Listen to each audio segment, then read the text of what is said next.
Oi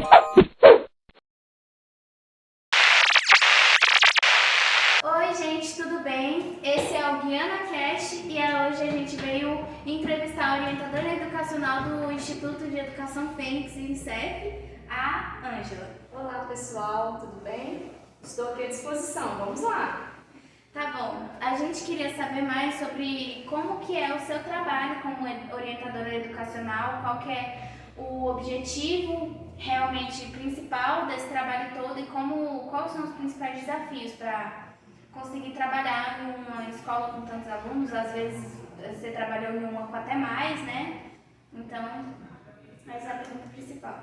Certo. Então, ser orientadora educacional é realmente um desafio, porque todo dia a gente tem uma situação nova, né, Ana? Todo dia a gente, sem esperar, sem entender o que vai acontecer, chega uma situação de conflito para que você possa realizar, para que você possa orientar e fazer da melhor maneira possível uma condução. Né? É como assim, eu tivesse que conduzir aquele assunto, aquela situação de uma maneira justa, mas também de uma maneira bem clara, para que aquela pessoa, o aluno e também a família que é atendido por mim, sinta-se feliz, sinta-se atendido. E digo que realmente eu acredito que é um cargo assim, de muita responsabilidade e também de muito conhecimento, porque para eu orientar eu preciso saber exatamente, né? Eu preciso saber exatamente como conduzir uma situação delicada, porque sempre, frequentemente, são situações assim, muito delicadas que chegam até mim e eu preciso resolver da melhor maneira possível. Tá, já que você tocou nesse assunto, eu já vou cortar para esse lado porque é uma dúvida constante das pessoas que Sim. A gente precisa ter muita base na educação, um orientador, um psicopedagogo, principalmente quando a gente está numa escola que tem muitas pessoas especiais, pessoas com laudos, né?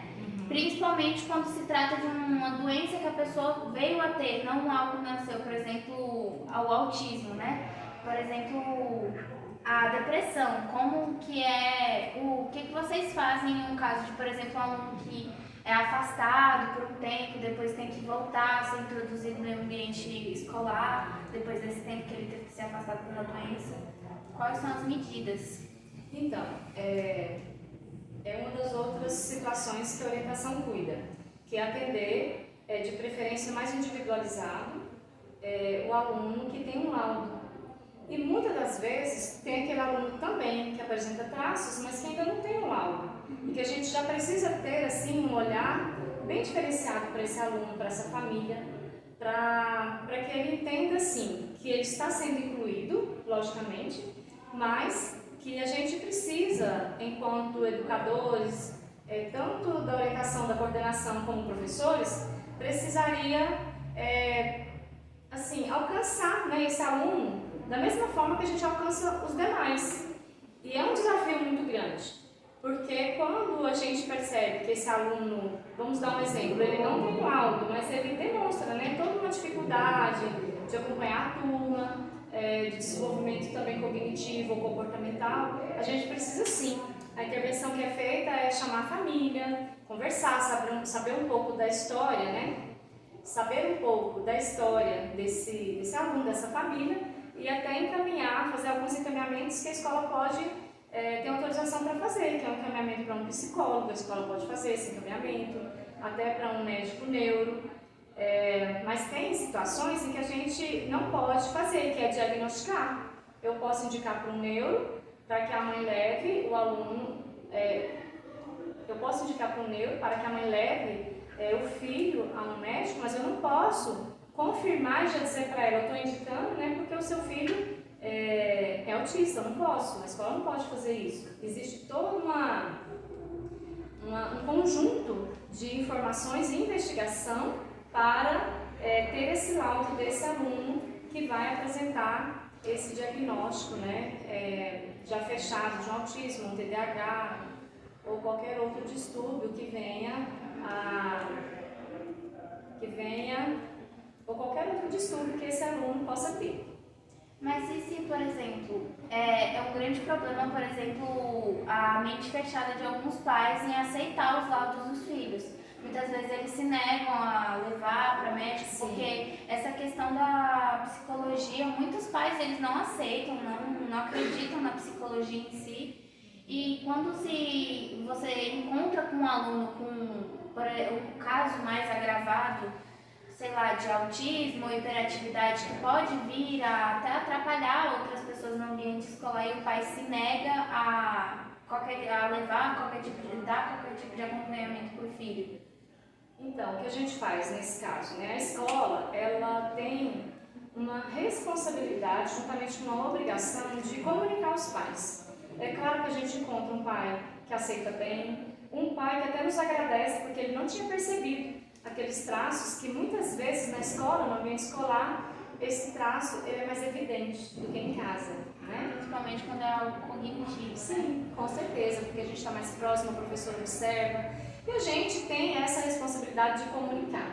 Quando a gente se depara com um pai que não aceita bem a situação, digamos, porque é natural, né? O pai, às vezes, fica muito, de repente, preocupado, até triste, digamos, até chocado com a situação, porque não esperava, a gente encaminha e registra. A gente faz sempre o registro, colocando que a escola fez a sua parte. A escola tem um ponto até onde a escola pode ir, que é, por exemplo, dizer para o pai, comunicar para ele e fazer um encaminhamento.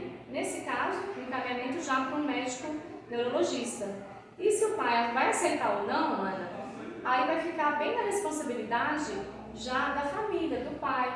Mas a escola ela não pode de maneira alguma atrasar esse encaminhamento, essa indicação, porque quanto antes, todos nós sabemos, né, que quanto antes esse diagnóstico vier, melhor, tanto para a família e principalmente para a criança ou adolescente, que seja um jovem. Por isso que a escola, sim, ela às vezes é vista como uma parceira por ter mostrado, por falado com o pai, orientado, e às vezes a escola não é muito, né, digamos, e às vezes quando o pai não aceita bem, ele demonstra realmente uma resistência. O que ele vai fazer? Ele simplesmente não vai acatar a nossa indicação, a nossa orientação, e infelizmente quem perde é o filho dele, porque nós fizemos a orientação e o encaminhamento no tempo hábil. Então, quanto antes indicar, melhor. Como a escola pode incentivar a liderança e a autoestima das crianças, das alunas? Então, a escola existe várias formas que a gente pode incentivar, né, a liderança, começando pela valorização e o respeito.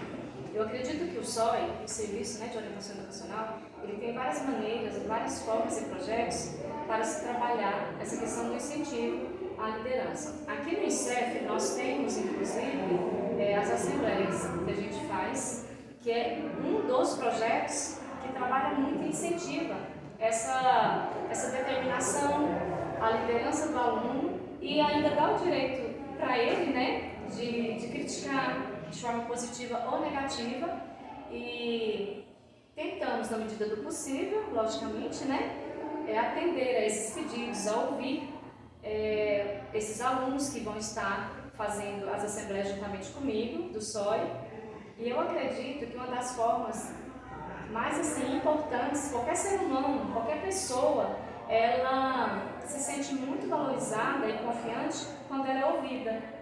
E quando ela é ouvida e atendida, principalmente porque esse aluno, né, essa pessoa que é o aluno, ele passa a acreditar de verdade na instituição, ele passa a acreditar, nossa, eu pedi, fui atendido. Então a gente demonstra para esse aluno uma importância muito grande que ele tem aqui, e um peso muito grande no que ele fala e no que ele diz. E é por isso que eu acredito que já é um passo determinante para se formar grandes líderes críticos, e também com a intenção sempre de ajudar o próximo, né, de ajudar o outro.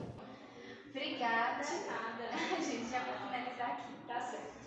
Pode se inscrever, comentar e curtir. E pode ficar atento no canal que quando vir novos podcasts vocês vão querer assistir.